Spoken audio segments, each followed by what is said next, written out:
नमस्कार दोस्तों, आपका स्वागत है हमारे एग्जाम मास्टर स्टडी चैनल पे।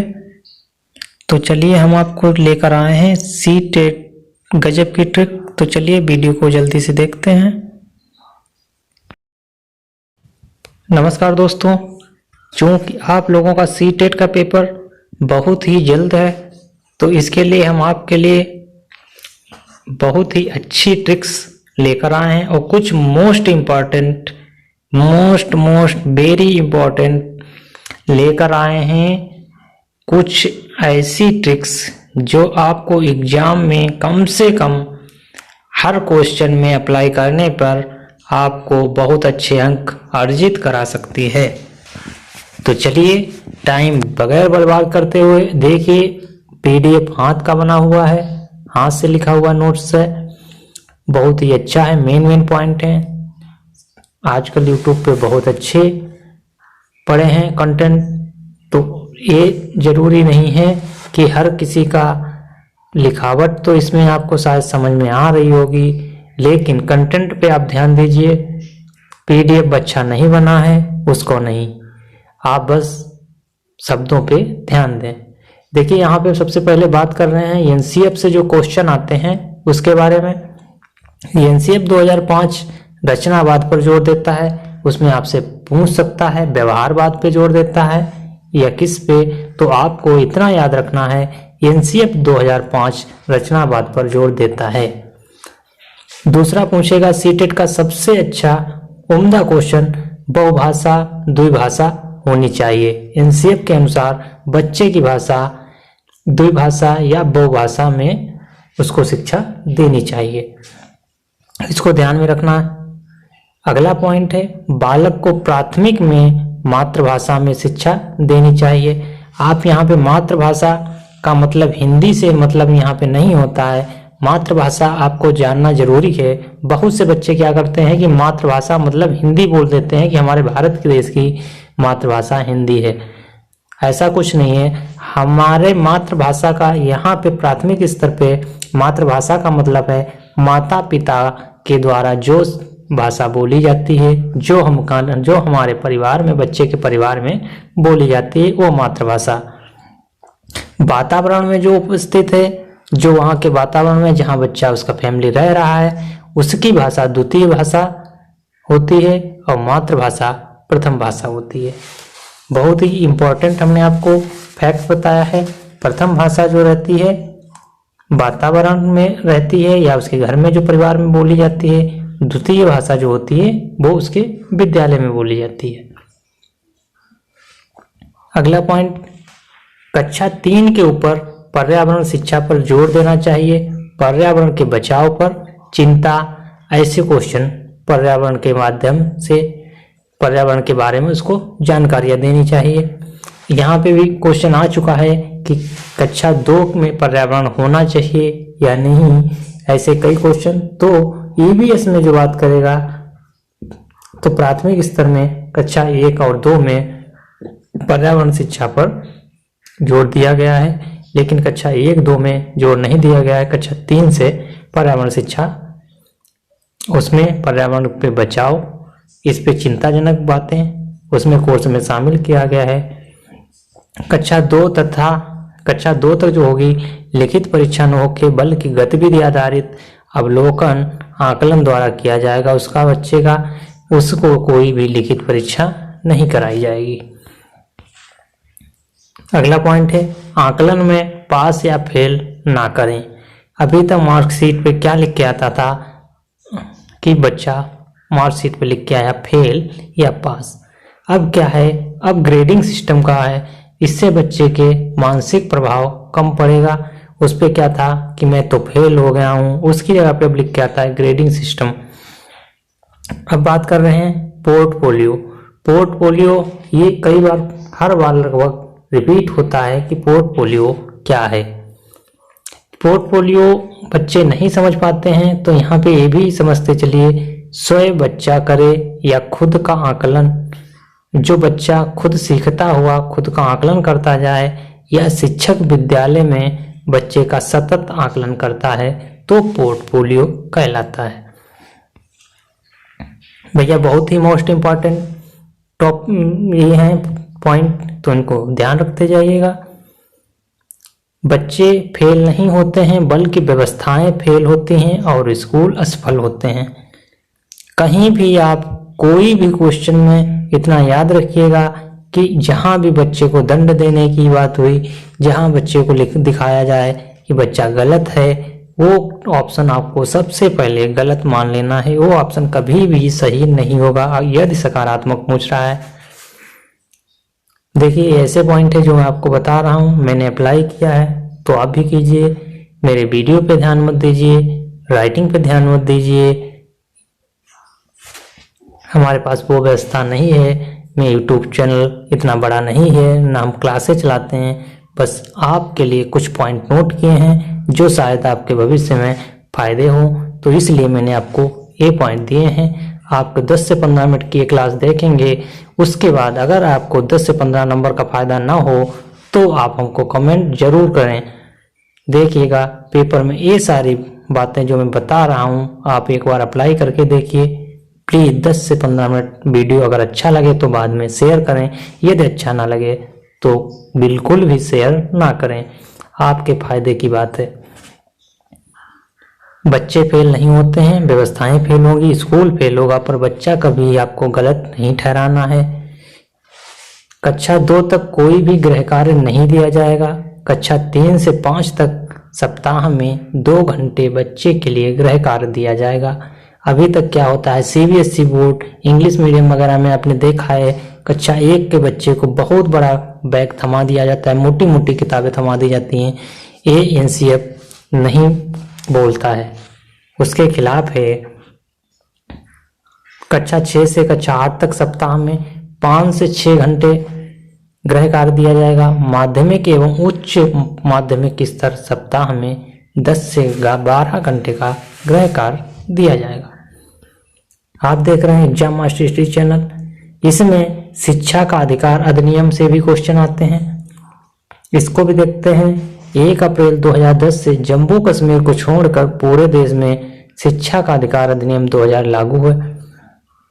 इसमें 7 अध्याय, 38 धाराएं तथा 1 अनुसूची है। यह अधिनियम 6 से 14 वर्ष तक तथा दिव्यांग बच्चों को 6 से 18 वर्ष के बच्चों के लिए है। ये इम्पोर्टेंट है, ये आ चुका है। ये कब से कब कितने साल के बच्चों के लिए है, तो ये 6 से 14 वर्ष तक के दिव्यांग बच्चों के लिए निःशुल्क शिक्षा के लिए है। अगली बात करेंगे, शिक्षा का सबका अधिकार है। प्रवेश का आधार बालक की उम्र होगी। ये नहीं है कि बच्चा आपका होशियार है और 6 साल का है तो कक्षा 5 में एडमिशन मिल जाए, ऐसा नहीं होगा। बच्चे की जो उम्र होगी उसी के हिसाब से उसको प्रवेश दिया जाएगा। शिक्षक छात्र का अनुपात ये भी पेपर में आता है। जब 60 छात्र हैं, 60 छात्रों पे 2 शिक्षक होंगे, 61 से 90 छात्रों पे 3 शिक्षक लगाए जाएंगे विद्यालय में, 90 से 120 छात्रों पे 4 शिक्षकों की व्यवस्था होती है और 120 से 200 छात्रों पर 5+1 मतलब 5 तो उसमें शिक्षण कार्य करने वाले होंगे, साथ में प्रधानाचार्य होगा, तो उसको मिला के 6 शिक्षक हो जाएंगे।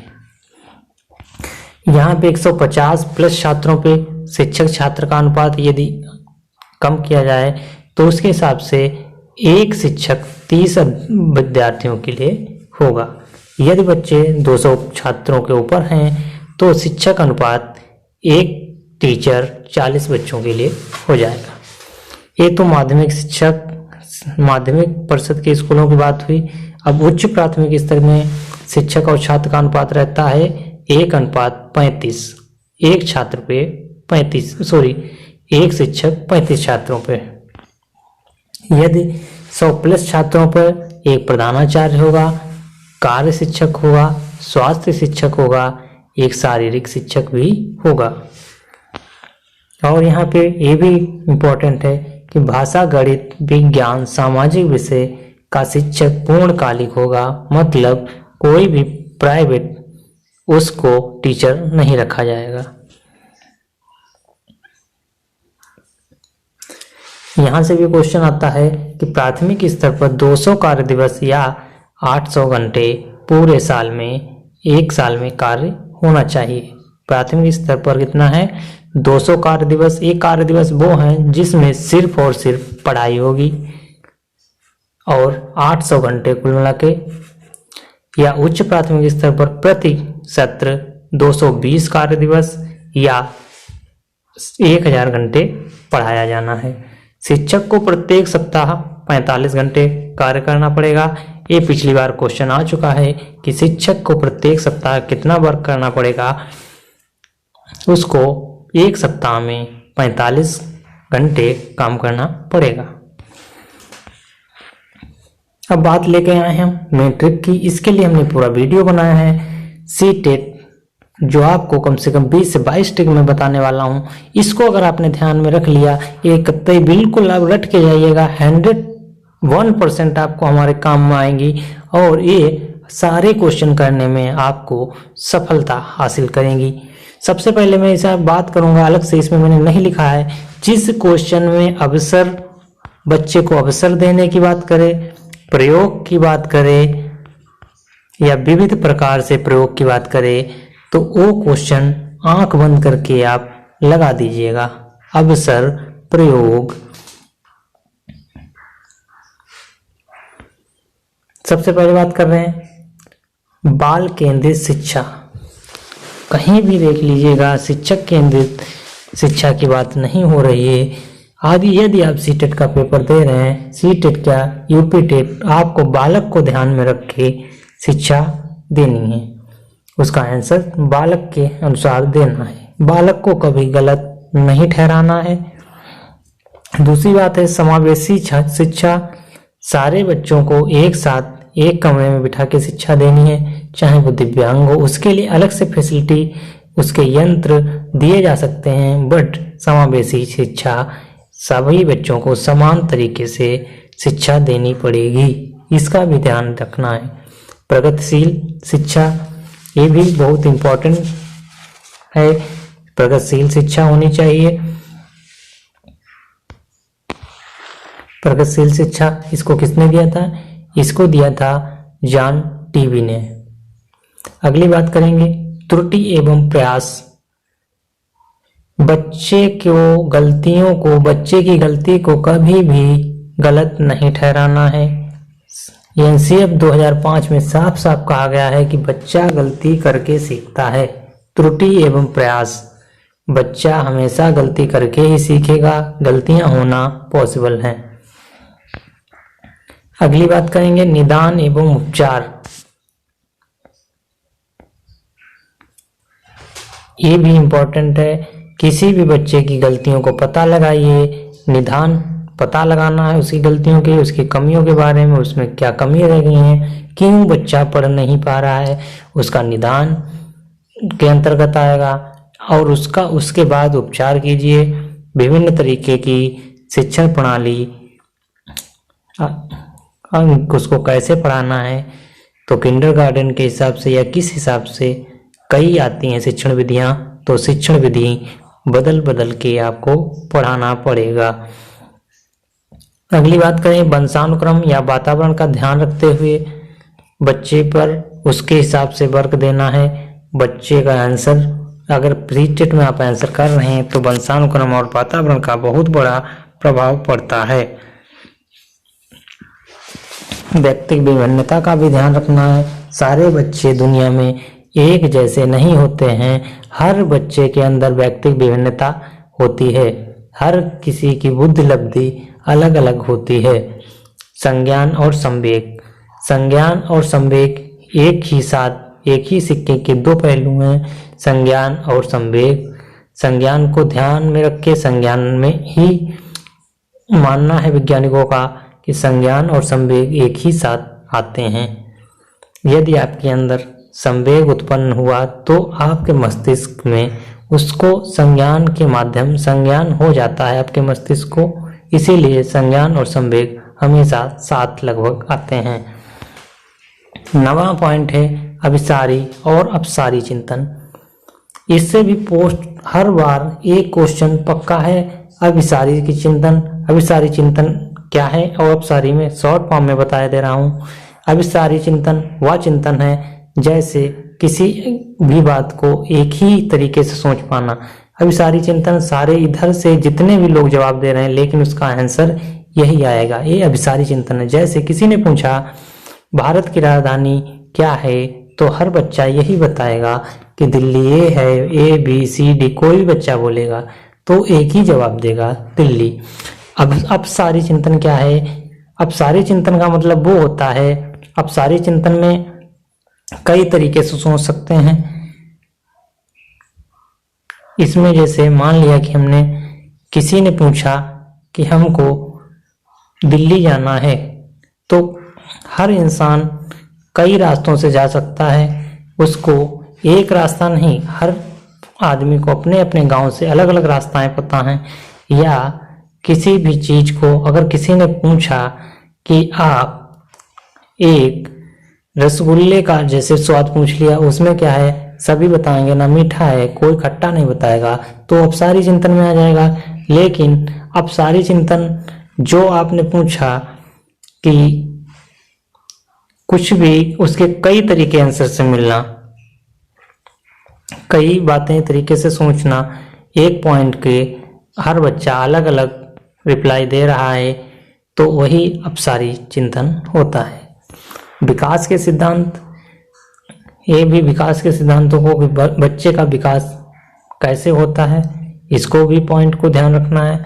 अधिगम के लिए आकलन, इससे भी प्रश्न बनता है कि अधिगम के लिए आकलन क्या है। अधिगम के लिए आकलन वो होता है जैसे किसी बच्चे के लिए आप पढ़ा रहे हैं तो उसे अधिगम करा रहे हैं, तो उसको अधिगम के लिए मतलब पढ़ाने के लिए आकलन बच्चे का करना जरूरी है।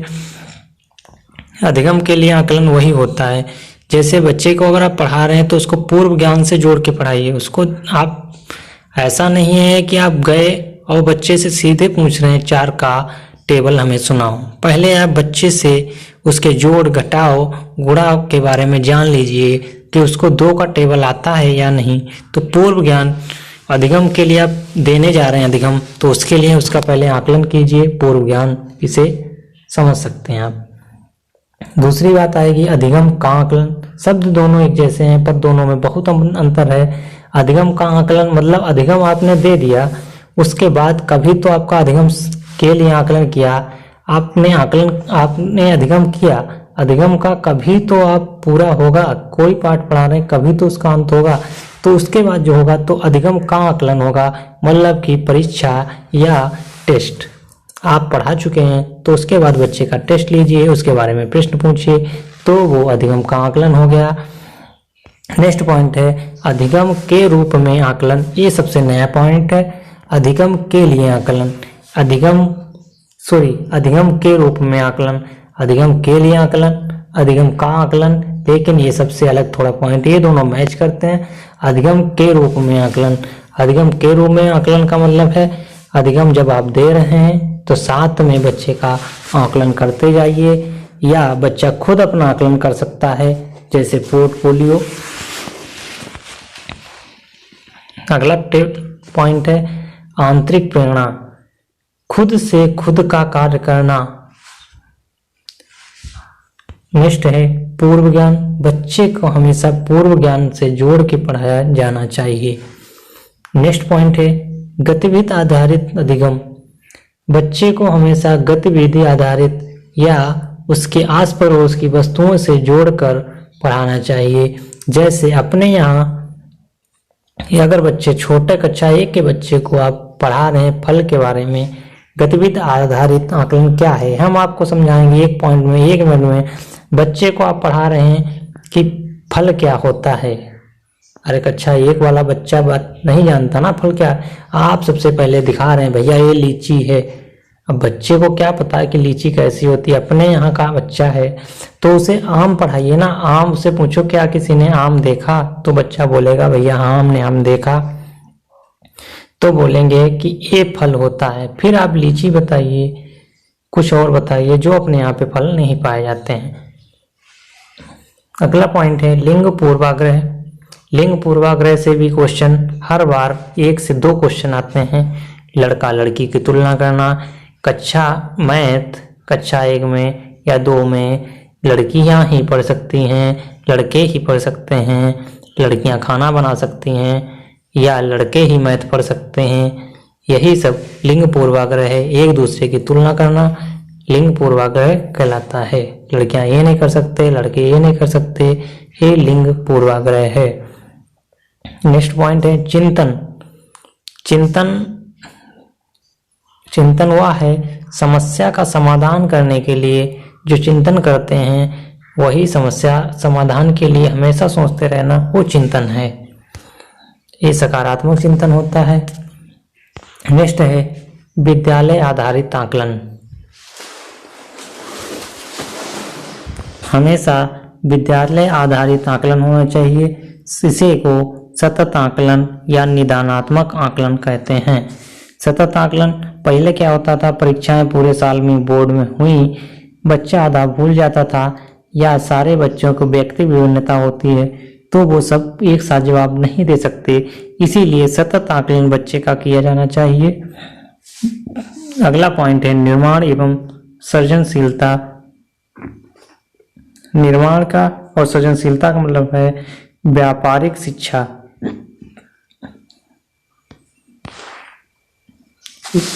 नेक्स्ट पॉइंट है चरमपंथी का नियम। चरमपंथी का नियम ये हम सबसे पहले बता चुके हैं। आपको निगेटिव पॉइंट पे ध्यान रखना है। चरमपंथी का नियम केवल जैसे या सिर्फ ऐसे प्रश्न आते हैं जैसे लगा है केवल यह बच्चा कार्य कर सकता है, केवल या सिर्फ, ऐसे क्वेश्चन पे आपको हमेशा निगेटिव ही मानना है। जड़ से शाखा का नियम, आप हमेशा ज्ञात से अज्ञात की ओर आप ही जाएं। शिक्षा जब बच्चे को दे रहे हैं तो उसको उसके समान से जोड़ के ज्ञात से अज्ञात की ओर शिक्षा हमेशा देनी चाहिए।